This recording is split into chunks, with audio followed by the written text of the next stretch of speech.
Different show. It's a big day in politics, and we're just 4 weeks from Election Day and only 8 days from the final presidential debate. Hosted by our own Chris Wallace, the stakes in the race for the White House could not be higher. Donald Trump was on offense at Sunday night's face-off in St. Louis, and he continues to come out swinging against Hillary with this tough new ad. Watch. Our next president faces daunting challenges in a dangerous world. Iran promoting terrorism, North Korea threatening, ISIS on the rise, Libya and North Africa in chaos. Hillary Clinton failed every single time as Secretary of State. Now she wants to be president. Hillary Clinton doesn't have the fortitude, strength, or stamina to lead in our world. She failed as Secretary of State. Don't let her fail us again. Okay, a lot of people talking about that ad today, Eric. Do you think it hits the points he needs to at this stage of the game? Yeah, you know, I think it's effective. Boy, how do I say this? I think Sunday he decided he's going to take the gloves off and really go for this, and he's got to turn the momentum around because he wants to probably take the attention away from the video, the hot mic video that came out on Friday. But if you notice today, and I'm not sure if it's because of what went back and forth with Paul Ryan over the last couple of days, he's been tweeting aggressively. He says the shackles are off. I can finally do what I want to do. And he's been more aggressive today, last night and today. So maybe he's pushing back on some of the advisors and saying, I'm going to go a little bit harder core the next 28 days or so and see if this works for me. It just feels something changed yesterday and today. Like he's just like a nothing to lose attitude, like let's go all out. After an election? Dana, so maybe he's winning hearts and minds of Trump supporters, but is he winning hearts and minds with an ad like that with women, independents, undecideds? Well, the video does exist. I mean, that did happen when she stumbled at the World Trade Center event on 9/11. The campaign did not reveal that she had pneumonia. She had to later come out and do that. I think they probably knew that that was going to be used against her, except for that in the first debate, Donald Trump really kind of let the health thing go because she did fine. The stamina was there. But that you notice the language in there is basically that she's not only is she corrupt and incompetent, but she's also unhealthy and she doesn't have the stamina, which I think is also probably doesn't play well with women. I would imagine. They're about the same age. They've been on the campaign trail. I think that some people get pneumonia. That's what happens. The ad, it reinforces what some of his supporters want to see. And you keep winning those people over and over again. That's great, and they'll turn out for you. But does it expand the map? Probably not. All right, so it's all about the Electoral College, right, Julie, and making sure to see, and you saw now 2 states that they say are now leaning Democratic that before were more toss-up. So what do you think about these developments and an ad like this targeted to try and expand his base? You know, I thought the first half of that ad was great and effective. The second half of that ad with this not-so-subliminal messaging about the fact that she's on death's door, that I think Dana's right about, that it's not something that's going to resonate well with women. Again, if she were somebody who'd been off the campaign trail since that incident where she stumbled at the World Trade Center, had she not put in 2 difficult debates where she seemed like she had energy and stamina to deflect from that issue, then I would say that's fair to say, but it doesn't ring true. And what it does is it takes away from the message, the core message of what that ad should be, which is that the world is a mess. Rightly or wrongly, Hillary Clinton was responsible for what's going on right now. And that's something that he should have run on. I would have advised him and his advisors to have left the second part alone and focused primarily on the substantive part of this ad. So you would have edited and said, stop right there, don't talk past the sale. Totally, yeah, exactly right. Yeah. One of my favorites. All right. Tom Shilley, welcome. It's been a while. It has. Things good? Things are great. You have a beard. What do you think? I still like it. Listen, the talk online, people like it. On Twitter, the talk on Twitter is they like it, so who knows? It's the rough side to the barbershop quartet. I am rough, and I like this ad. Exactly. I think it's great. This is what political ads do. You take out an ad, you have your message, and then you show pictures of the candidate not looking their best. When do they show their opponent looking their best? They don't. It's when, you know, why is it a women thing? You can't show Hillary not looking her best?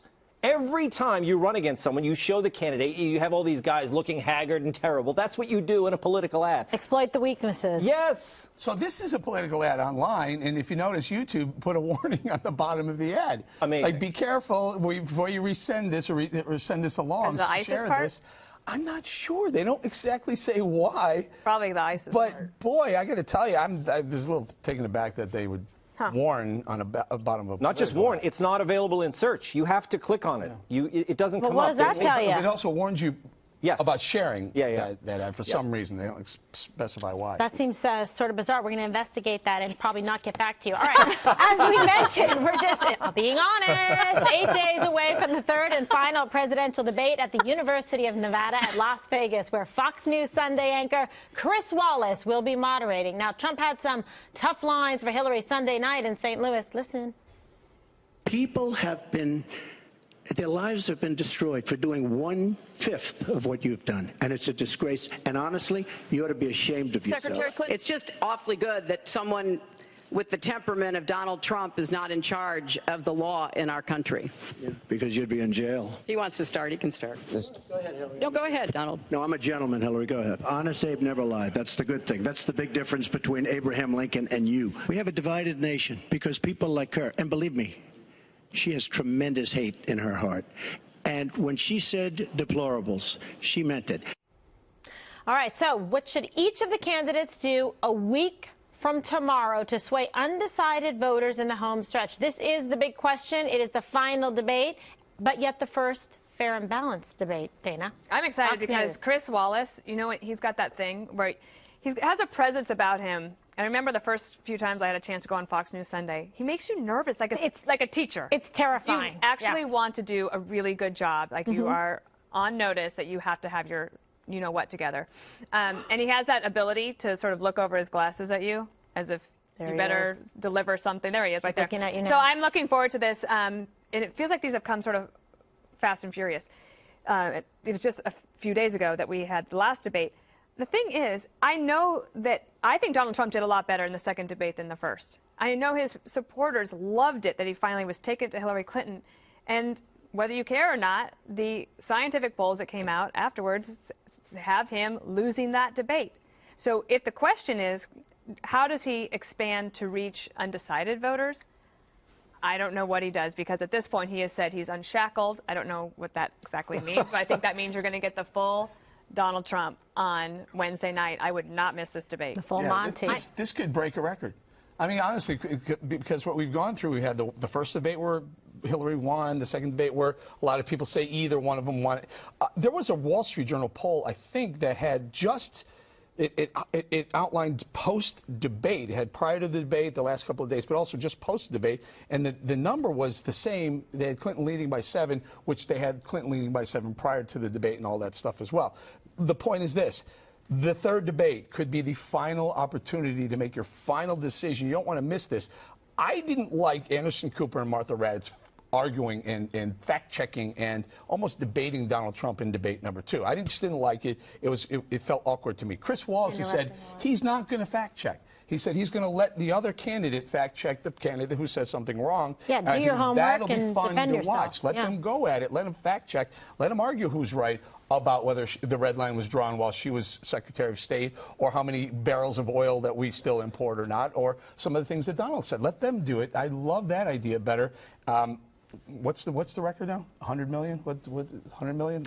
We could break a record. Close to it. Yeah. You know what I think he needs to do? He needs to reshackle himself, because what he did right in the second debate, if he did anything right at all, was the second half was more substantive, and that's where I thought he did better. The first half, I know his base loved. I know when he started trotting out the women, the base loved it.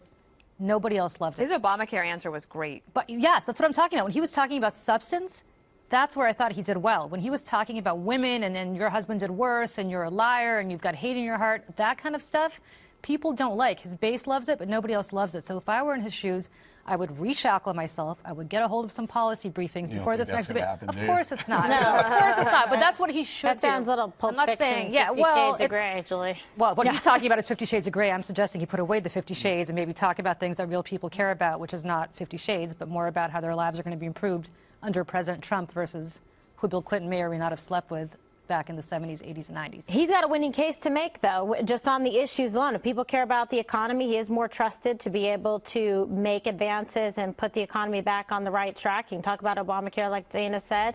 Tom, you can talk about national security and the failed foreign policy of Barack Obama. Talk about immigration. Secretary he Clinton. owns her on immigration. Yeah. Just go there. That's what his supporters like, too, but he's got to start getting the lean towards me versus lean towards her. And it may be a head fake, this whole thing, the unshackled, he's putting it out there, he's got the tough ads. He may be setting it up. He likes to set things up and then go in another direction. Wait, are you saying there's a pivot coming? Because I've been waiting for this mythical pivot now for a year. This is it? This is the pivot? Well, look, that first debate was a little bit of a pivot. I thought he was too soft in the first debate. I think he was advised to not attack, and it didn't work for him. It's not his personality. So while we're entrenched in talking about every twist and turn of this campaign, a few days ago, we passed the budget. We passed a resolution that funds things like fully funds Planned Parenthood, fully funds the an expanded refugee program, fully funds sanctuary cities.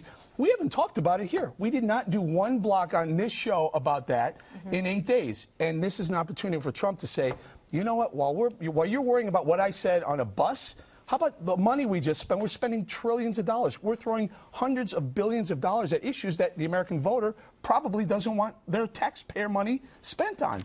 He has such an opportunity. He's got to take it, though. Well, and also now he's been on sort of the elliptical, the debate elliptical, so he's got some practice in, Dana. I mean, he probably is feeling a little bit more comfortable, confident after his last performance going into the I'm also curious, just given if the polls being what they are, going into that third debate, I mean, do you just like go for it? Let it rip. Like at this point, like just be himself, do whatever that he feels like he needs to do. I think he's no longer interested in winning this election. I think he's now interested in destroying the Republican Party and refashioning it in his own image, because his attacks on Paul Ryan and John McCain and so on and so forth, John Thune, all of these people, all it's doing 4 weeks out is splintering the Republican Party. Here's what you need to do, and if you think that he's going to lose the debate, or if he thinks he's going to lose the election, that brand, what's the Trump brand going to be on November 9th, right? So he has to at least, he's got 28 days to figure out what the November 9th is going to be for Trump, and I guess Hillary has to worry about it too. I guess that's just going to be going back to the Clinton Foundation, but what's Trump going to be, and is he going to risk what he sees as a celebrity brand, a valuable celebrity brand, by doing something like that? He's already done it. I'm not sure. Maybe you see, just envision it. I don't know what it's going to be. I have no idea what it's going to be, but certainly I would think that if the numbers are not looking good for him going into that debate, you'll see some sort of pivot towards what he wants to be post-November 9th. Next on the 5, Dionne Warwick with the Psychic Friends Network. Just kidding. You may know. A programming note. Be sure, and I'm not kidding, to tune in to Fox News next Wednesday for the first fair and balanced presidential debate moderated by our very own Chris Wallace. He's a winner for sure. Only here on Fox News.